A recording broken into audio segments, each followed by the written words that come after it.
ഇന്ന് ഒരു സന്തോഷ വാർത്തയായാലും ഒന്നല്ല ഒരുപാട് സന്തോഷം. ഇത്തവണത്തെ സിവിൽ സർവീസ് പരീക്ഷയിൽ കേരളത്തിൻ്റെ അഭിമാനമായി മാറിയ ശ്രീജ, ആതിര, അതുപോലെ അജയരാജ് കോഴിക്കോടുകാർ, അദ്ദേഹവും കാഴ്ച പരിമിതിയുള്ള ആളാണ്, സിവിൽ സർവീസ് നേടിയിരിക്കുന്നു. ആതിരയും കോഴിക്കോട്ടുകാരി തന്നെയാണ്.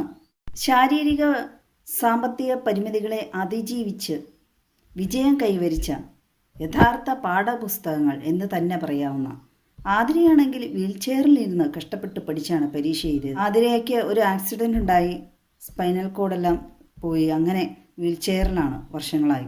BDS പഠിക്കുമ്പോഴായിരുന്നു അപകടം. ശ്രീജ തിരുവനന്തപുരംകാരിയാണ്.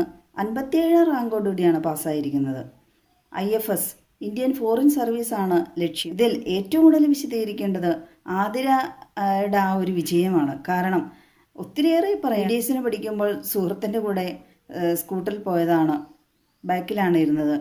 അങ്ങനെ ഒരു ഹമ്പിൽ ചെന്ന് വണ്ടി കയറി ആക്സിഡൻ്റായി.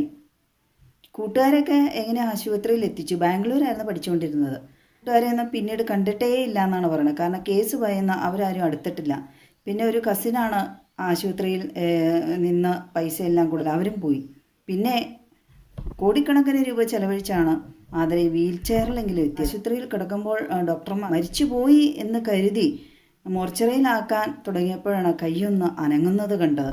അങ്ങനെയാണ് ജീവനുണ്ടെന്ന് മനസ്സിലാക്കി ട്രീറ്റ്മെൻറ്റിലേക്ക് കൊണ്ടുവന്നു. അങ്ങനെ രക്ഷപ്പെട്ടു. രണ്ടാമതും അതുപോലെ തന്നെ സംഭവിച്ചു. സ്പൈനൽ കോഡുമായി ബന്ധപ്പെട്ട് പിന്നെയും എന്തൊക്കെയോ സംഭവിച്ചു. അവർ പിന്നെയും ആശുപത്രിയിൽ അഡ്മിറ്റായി. അന്നേരവും പറഞ്ഞു ഇവർ രക്ഷ പ്രാപിക്കുകയില്ലെന്ന്. അങ്ങനെ 2 പ്രാവശ്യം മരിച്ച് ജീവിച്ചു എന്ന് തന്നെ പറയാം. അങ്ങനെ വന്ന് ജീവിതം തിരികെ പിടിച്ച് ലോകത്തിൽ ഒരു വിജയം നേടിയിരിക്കുകയാണ് ആതിര. സഹോദരിയാണെങ്കിൽ ആതിരയ്ക്ക് ആക്സിഡൻറ്റ് സംഭവിക്കുന്ന സമയത്ത് സൈക്കോളജി സ്റ്റുഡൻ്റ് ആയിരുന്നു. അവർ ആ പഠനം ഉപേക്ഷിച്ച് ഈ സഹോദരിക്ക് വേണ്ടി നേഴ്സിംഗ് പഠിക്കുകയും ഈ സഹോദരിയെ ശുശ്രൂഷിക്കാൻ വേണ്ടി ഒരു നേഴ്സായി തീരുകയും സ്വന്തം ജീവിതം വരെ ഒഴിഞ്ഞു വെച്ച ഒരു സഹോദരിയെ ലഭിച്ചതിൽ ആതിര മഹാഭാഗ്യവതി തന്നെയാണ്. അതുപോലെ ആതിരയുടെ മാതാപിതാക്കളും ഇപ്പോഴും അങ്ങേയറ്റം കഷ്ടപ്പെട്ട് തന്നെ വളരെയേറെ സഹിച്ചാണ് ഈ ആതിരയെ 2 തവണ ജീവിതത്തിലേക്ക് തിരികെ കൊണ്ടുവന്നത്. BDS പൂർത്തിയാക്കി ഇതാ ഇപ്പോൾ സിവിൽ സർവീസും എത്തിപ്പിടിച്ചിരിക്കുന്നു. ഇപ്രാവശ്യത്തെ സിവിൽ സർവീസ് വിജയത്തിന് ഒത്തിരി ഏറെ പറയാനുണ്ട് കേരളത്തിൽ നിന്നുള്ളവർ. ശ്രീജയുടെ ആണെങ്കിൽ പണി തീരാത്ത വീടാണ്, മാതാപിതാക്കൾ കൂലിപ്പണിക്കാരാണ്. അവരും ഒത്തിരി ത്യാഗങ്ങൾ സഹിച്ചാണ് ഈ നിലയിൽ ശ്രീജയെ കൊണ്ടുവന്നത്. ഇവരെക്കുറിച്ചൊക്കെ ഓർത്ത് ഉലകം കൊള്ളുകയാണ്. ഇവരെല്ലാം ഉന്നത വിജയം നേടാൻ പ്രാപ്തരാക്കിയ അവരുടെ ആ മാതാപിതാക്കൾക്ക് തന്നെ ആദ്യമേ ബിഗ് സല്യൂട്ടുണ്ട്. ഇന്നത്തെ കാലത്ത് മൊബൈലിൻ്റെ ഒരു ഫാൻറ്റസി വേൾഡിൽ ജീവിക്കുന്ന കുട്ടികൾക്ക് നല്ലൊരു മാതൃകയാണ് ഇവർ. നമ്മുടെ രാജ്യത്തിലെ ഏറ്റവും ഗ്ലാമറസ് പ്രൊഫഷൻ എന്നാണ് സിവിൽ സർവീസ് അറിയപ്പെടുന്നത്. ആതിരയാണെങ്കിൽ ആതിരയുടേത് തുല്യമായ അനുഭവിക്കുന്ന കുട്ടികളെ എല്ലാം കാണാറും അവർ പ്രവർത്തിക്കാറും ഒക്കെ ഉണ്ടെന്നാണ് അവർ അഭിമുഖങ്ങളിൽ പറഞ്ഞത്.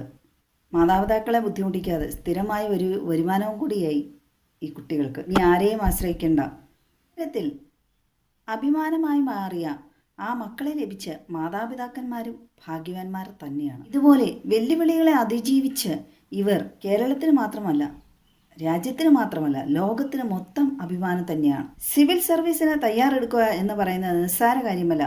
എത്രയോ മണിക്കൂറുകൾ പഠനത്തിന് വേണ്ടി ചെലവഴിച്ചാലാണ് ഊണും ഉറക്കവും എല്ലാം ഉപേക്ഷിച്ച്, പ്രത്യേകിച്ച് ഇൻ്റർവ്യൂവിനൊക്കെ അങ്ങ് ഡൽഹി വരെ പോകണം. ആതിരയും അജയും എല്ലാം അംഗപരിമിതികളെ വെല്ലുവിളിച്ച് അവരെ അത്രയും ദൂരം യാത്രയൊക്കെ ചെയ്താണ് ഈ നേട്ടം കൈവരിച്ചത്. എത്രമാത്രം പ്രശംസിച്ചാലും മതിയാവില്ല അവരെയൊന്നും. ഒരു പക്ഷേ അവർക്ക് വേണ്ടി പണം മുടക്കുന്നതിനും സഹായത്തിനുമായി മാതാപിതാക്കളോ ബന്ധുക്കളോ മറ്റാരെങ്കിലുമൊക്കെ ഉണ്ടായിരുന്നിരിക്കാം.